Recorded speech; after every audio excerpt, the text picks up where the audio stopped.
व्याख्यान सिद्धि स्थान के 10वें अध्याय में है।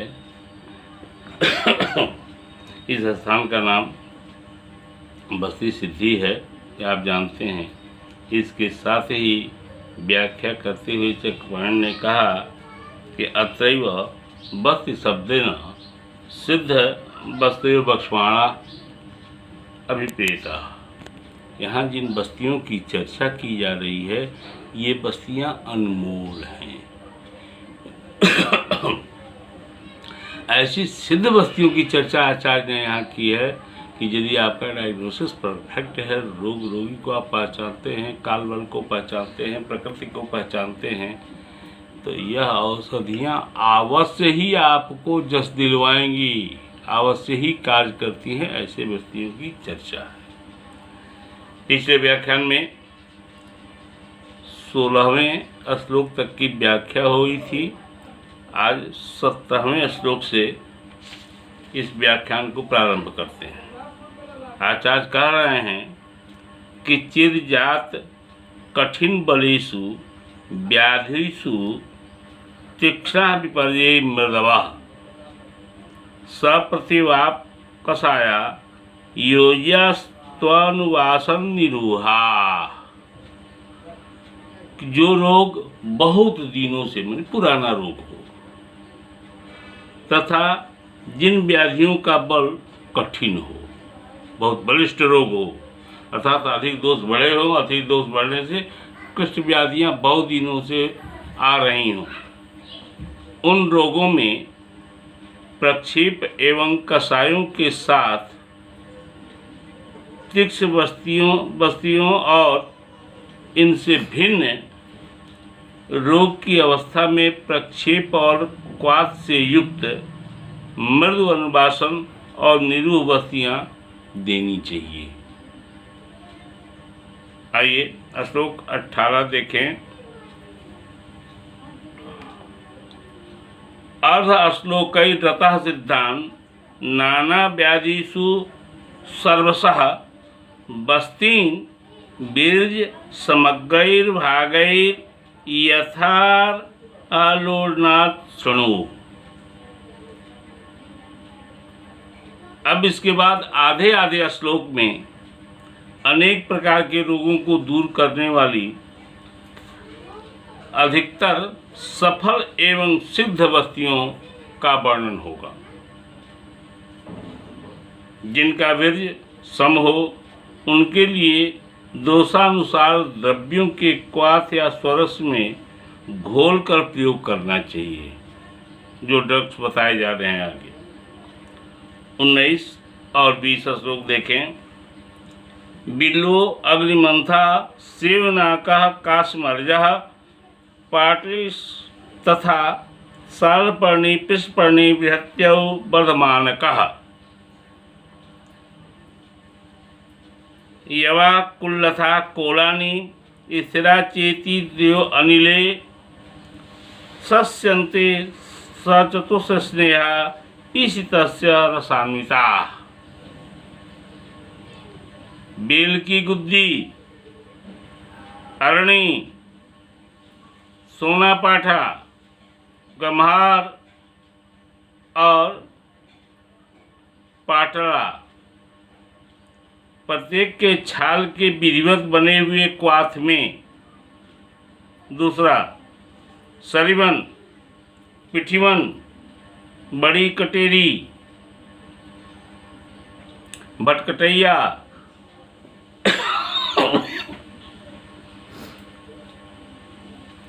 और एरंड का मूल के क्वाथ में। तीसरा जो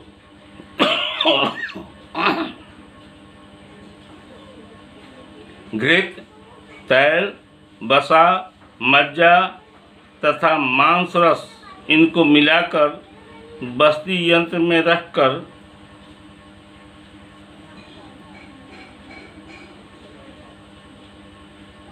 बस्ती देनी चाहिए। इससे वात रोग दूर होता है। यहाँ 3 बस्तियां बताई गई हैं, 3 योग बताए गए हैं जो वातव व्याधि को दूर करते हैं। आगे 21वां 22वां श्लोक देखिए। यहाँ पित्तनाशक बस्तियां बताई जा रही हैं।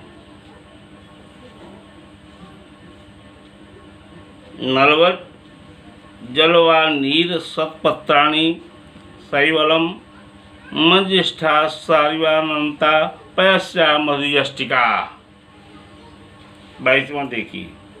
चंदनम पद्म कोशीरम तुंगम तय पैतिकेत्रया सशर्करा क्षौत्रघृता सक्षीरा वस्त्रोहिता। यहाँ भी पित्तनाशक 3 योग बताए जा रहे हैं। पहला योग नरकट का मूल, बेंत, जलबेंत, सतपत्रक मूल, शैवाल, इनके बनाए हुए काढ़े में। दूसरा मंजीठ, सारिवा, अनंता, दुर्लभा, बिदारी कंद, पैस्या जिसे बोलते, पैस्या शब्द आया है यहाँ, बिदारी कंद और मुलेठी, इनके विधिवत क्वाथ में। तीसरा जो लाल चंदन, पद्मकाठ, खास, नागकेसर, इनके बनाए हुए विधिवत क्वाथ में चीनी, मधु, घृत और दूध मिलाकर देने से ये बस्तियां पित्त रोग में लाभकर होती हैं।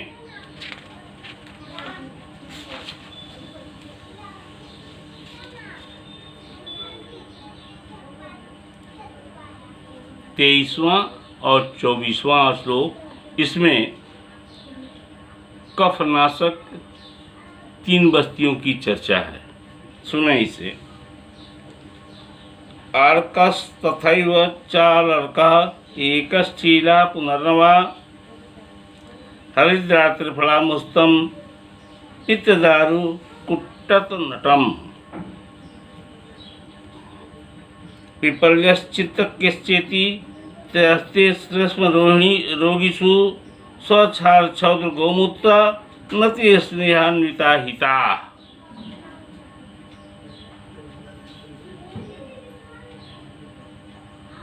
रक्त मदार का मूल, श्वेत मदार का मूल, पाठा,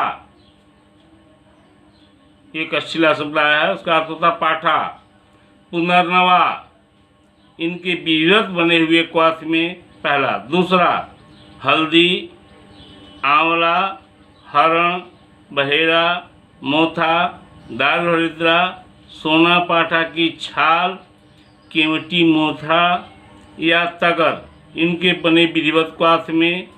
तीसरा योग सुनिए, पीपर और चित्रक, इनके विधिवत बने हुए क्वाथ में यवक्षार, मधु, गोमूत्र और कुछ स्नेह मिलाकर अलग अलग दी गई ये तीनों बस्तियां कफजन्य रोगों को दूर करती हैं। आचार्य ने आगे छूट भी दिया कि ये अलग अलग भी बनाई जा सकती हैं, तीनों को मिला के भी बस्तियां बनाई जा सकती हैं। 25, 26 और 27 यह पक्वाशय शोधन के लिए बस्तियां बताई जा रही हैं। देखिए, फल जिमूत इक्ष्वाकु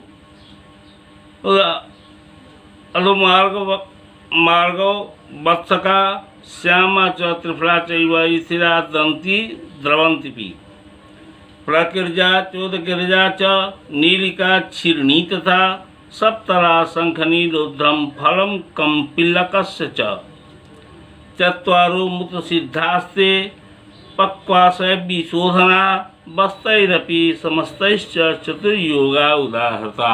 यहाँ कह दिया आचार्य ने, अर्थात मदन फल या पक्वाशय शोधन के लिए बस्तियां हैं। मदन फल, देवदाली, तीतलौकी के बीज, धमार्गव, धमार्गव का अर्थ होता है पीले फूल वाला तीता नेनुआ, इंद्रजव, इनके गोमूत्र में बने विधिवत क्वाथ को, या दूसरा जो सुनिए, काली निशोथ, आंवला, हरण, बहेरा, सरिवन, दंती, द्रवंती का मूल, इनके विधिवत गोमूत्र में बने क्वाथ में, ये कफज बस्तियाँ जितनी भी बनाई गई है सब में गोमूत्र का प्रयोग है। तीसरा, करंज, पूती करंज, नीलका मूल, खीरनी अथवा दूधिया, इनके गोमूत्र में विधिवत बने हुए क्वाथ को सप्तला, चौथा जोग है सप्तला, शंखनी, यौतिकता, लोध, कबीला का फल, इनके बने गोमूत्र में विधिवत क्वाथ का को पक्वाशय की शुद्धि के लिए बस्ती द्वारा प्रयोग करना चाहिए। यहाँ ये 4 योग बताए गए हैं। इन योगों को गोमूत्र में पकाकर प्रयोग करने से पक्वाशय की शुद्धि होती है। इन 4 योगों को अलग अलग आचार्य कह दिया यहाँ कि बस्तैरपि समस्तैषु चतुर्योगा उदाहरता, अलग अलग या इन चारों बस्तियों को एक में मिलाकर प्रयोग कर सकते हैं। देखवें 28वां और 29वां श्लोक, आगे देखिए। यह श्लोक ऐसा है कि आप जब चिकित्सक बनकर के अपने क्लिनिक में बैठेंगे तो रोगी आके आपसे बोलेगा, डॉक्टर साहब हम बहुत दुर्बल हो रहे हैं, हमारे शरीर की रक्षा के लिए कुछ कीजिए। आज के नौजवानों में शरीर को संवारने की ललक है और वह प्रोटीन क्या क्या क्या क्या अलग अलग खाते हैं। यहाँ बस्ती का प्रयोग बताया आचार्य ने। साथ ही दूसरा रोग ये आएगा कि हम संतानहीन हैं और हमें संतति नहीं होती है और हम ही में कमी है, हमारे शुक्र में कमी है। इन दोनों कार्यों के लिए शुक्रवर्धक और मांसवर्धक, इन दोनों कार्यों के लिए आचार्य यहाँ जो बस्ती बता रहे हैं इसे देखें। काकोली, क्षीर काकोली, मुग्धपर्णी, सतावर, इनके बने विधिवत क्वाथ में। दूसरा, बिरारी कंद, मुलठी, सिंघाड़ा और कसेरू।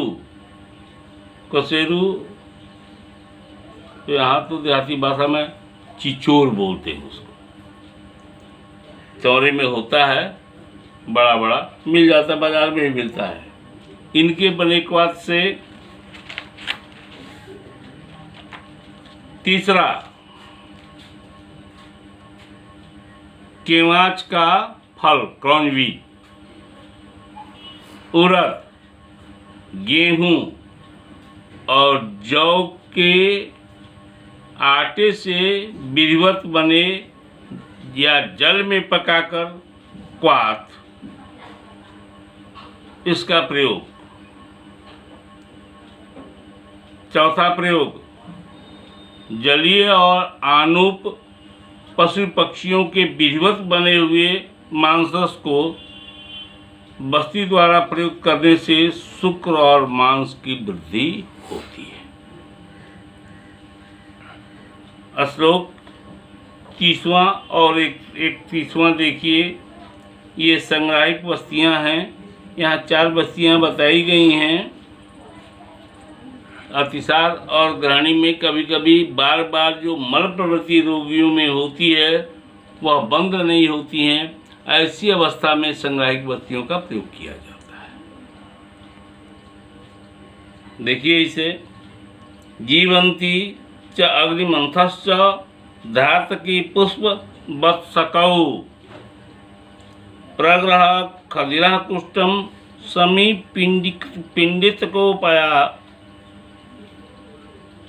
यवा प्रियंगु रक्तमूली च तरणी स्वर्ण यूथिका बटाद्या किंसुकं लोग्रमिति संग्राहिका मतः। जीवंती अरणी की छाल, धाय का फूल, इंद्रजौ के विधिवत बने हुए क्वाथ से या अमलतास की गुद्दी, खैर, कूट, समी की छाल, मैन फल और जौ के विधिवत बने हुए क्वाथ में। तीसरा प्रियंगु रक्तमूली, रक्तमूली यहाँ मजीठ को कहा गया है या लजालू, ये दोनों का नाम रक्तमूली करके आया है।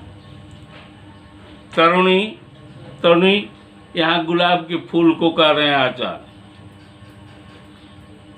स्वर्गजूही इनके विधिवत बने हुए क्वाथ में। चौथा बट आदि है, यहाँ शब्द लिखा है बट आदया।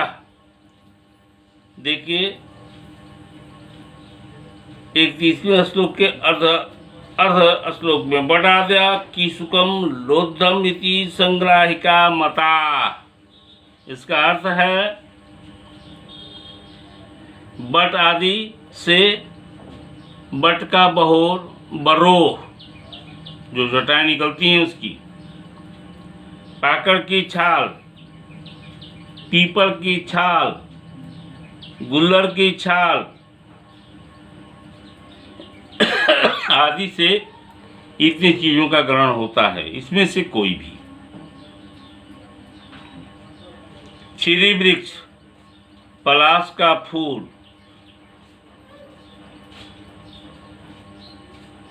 इनके विधिवत बने हुए क्वाथ की बस्तियां देने से मल की रुकावट होती है, अर्थात अतिसार, ग्रहणी आदि रोगों का नाश होता है। श्लोक 32वां देखिए।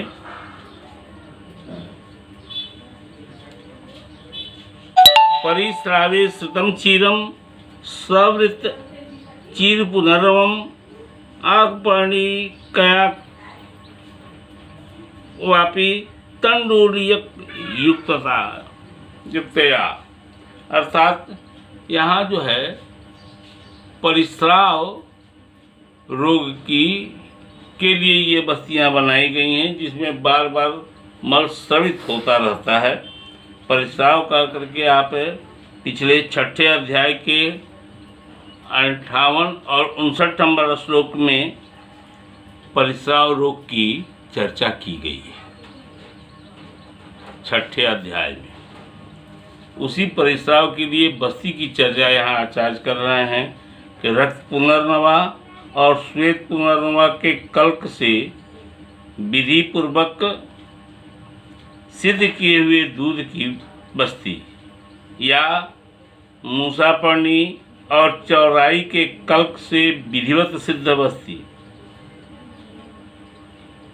दूध की बस्ती से विधिवत सिद्ध किए हुए दूध की बस्ती देने से परिस्राव रोग दूर होता है।